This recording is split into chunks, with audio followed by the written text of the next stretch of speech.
Good morning, everyone. It's Hanifa Menon from hearthealthbrainhealth.com, encouraging healthy grieving and mindful actions. Today, I am very interested in sharing a quote with you from the Bhagavad Gita. So, this is one of the ancient scriptures that I'm reading through currently, and I thought I would share this beautiful quote with you. So, this quote says, "Blessed is the human birth, even the dwellers in heaven desire this birth, for true knowledge and pure love may be attained only by a human being."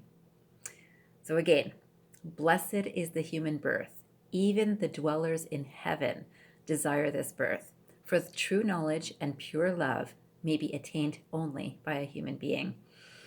Isn't that beautiful? And this is what I truly believe, that we were all souls at one point, let's say in heaven, and we desired being here.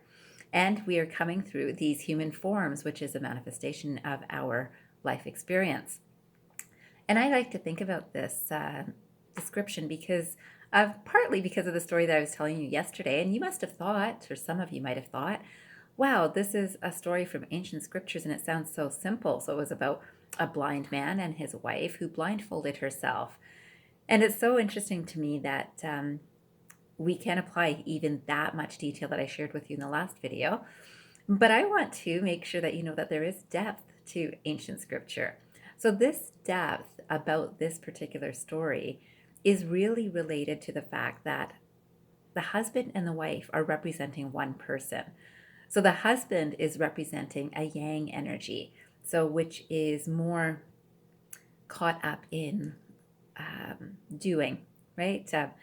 But it's based on ignorance. So, in that ignorance, he's not able to see. And then the other part of the same person is the wife, who is having sight but is choosing not to see.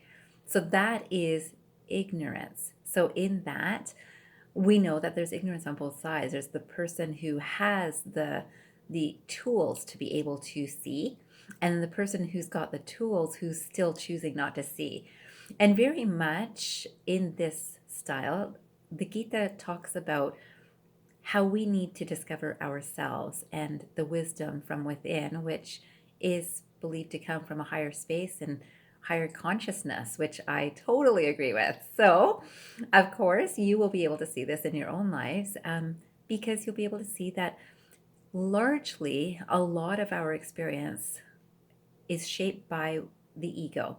So the ego is related to all sorts of not so positive experiences.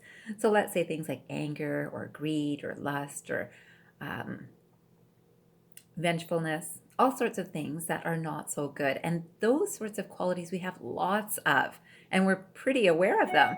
We'll also think of in terms of pride. We can think about the better than or lesser than perspective. So all of those things are part of us. And then there's the other part of us, which is something to be discovered or remembered. And that side has compassion and love and joy and bliss and all of those wonderful experiences, the kindness, compassion, empathy, all of those wonderful abilities are also within all of us. Now, because the less than positive has so many possible forms that it can take, we can get lost in those emotions or experiences or thoughts. And it takes a mindful attention to recognize the things that are also there, which are about love and peace and compassion, which again, we've got them. And it only takes a little bit of those and then a mindful attention to building those energies within ourselves to get to our best places in life.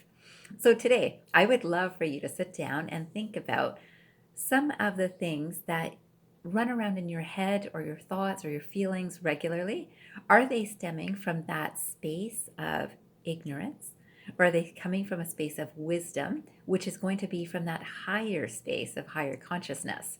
I, of course, hope that you are working from a higher consciousness. That's what I would love for everyone to do. And certainly it does require a mindful attention. So today, I hope you have a fantastic day ahead. And remember that you can change this at any moment. You can be in the space of a higher wisdom at any moment that you choose to be. I wish you a fantastic day ahead. And remember, transform your mind and transform your life. Have a great day, everyone.